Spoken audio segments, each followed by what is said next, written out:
इस बार इंडिया ने ऑस्कर में बाजी मार ही ली। आप सभी जानते हैं कि आरआरआर मूवी के नाटू नाटू सॉन्ग और साउथ की ही एक डॉक्यूमेंट्री द एलिफेंट विस्परर ने भारत की तरफ से अपना पहला ऑस्कर अवार्ड जीता है। लेकिन क्या आपको पता है कि इन फिल्मों को ऑस्कर की रेस में शामिल करने के लिए मेकर्स को कितने पैसे खर्च करने पड़े और क्यों?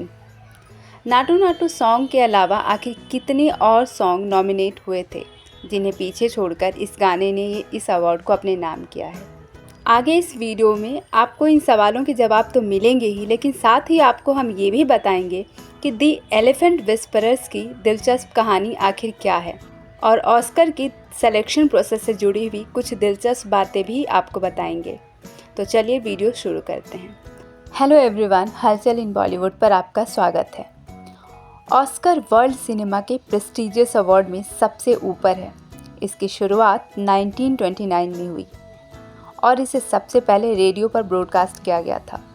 टीवी पर इसे सबसे पहले 1953 में दिखाया गया और अब यह टीवी पर ही दिखाया जाता है।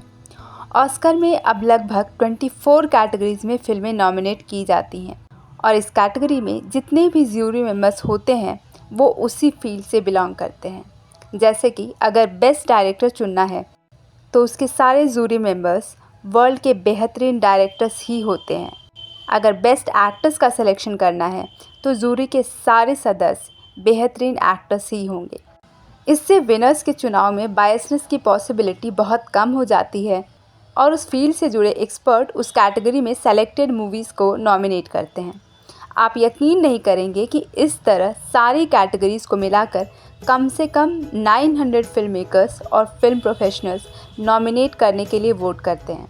सारी कैटेगरी में भले ही उसके एक्सपर्ट वोट करते हों, लेकिन केवल एक कैटेगरी है जिसके लिए पूरी ऑर्गेनाइजेशन वोट करती है और वो है बेस्ट पिक्चर्स कैटेगरी।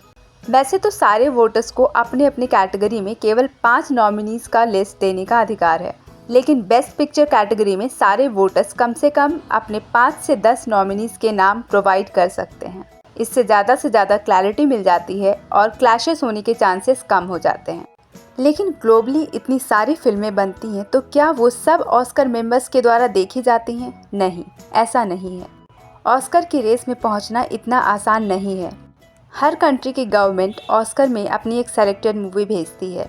मूवी को केवल भेजना काफ़ी नहीं होता है, बल्कि उस फिल्म की अच्छी खासी प्रमोशन भी करनी पड़ती है।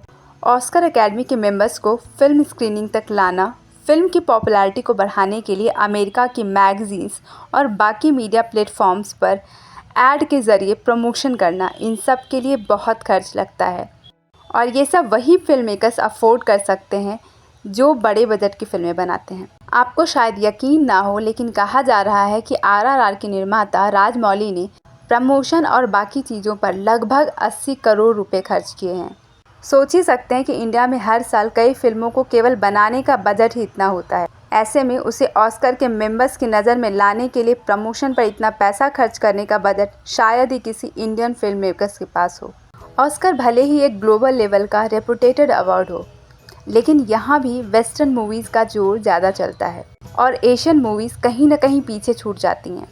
कई बार तो उन पर बायस्ड होने का आरोप भी लगा है। माना जाता है कि पिछले 2-3 सालों में इस अवार्ड शो की व्यूअरशिप गिरी है, जिसकी वजह से इन्होंने थोड़ा एशियन नॉमिनेशन पर भी अपना ध्यान दिया है ताकि इधर के व्यूअर्स का अटेंशन भी ऑस्कर अवार्ड शो को मिल सके। वो इग्नोरेंस जो अब तक एशिया की बेहतरीन सिनेमा को मिलता रहा है, ऑस्कर में वो इस बार कॉम्पनसेट हो गया।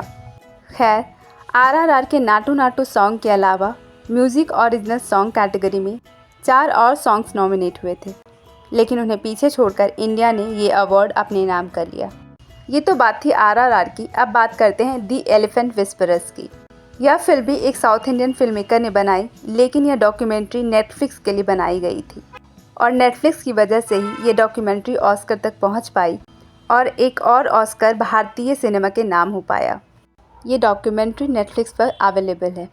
इसमें एक ऐसे कपल की कहानी दिखाई गई है जो पहले एक कलीग की तरह 2 हाथी के बच्चे को अपने बच्चे की तरह पालते हैं, लेकिन बाद में वो परिवार बन जाते हैं।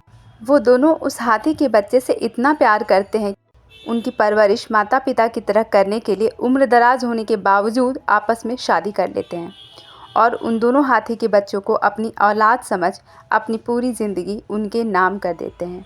आपने अगर यह डॉक्यूमेंट्री नहीं देखी है तो आपको इसे ज़रूर देखना चाहिए।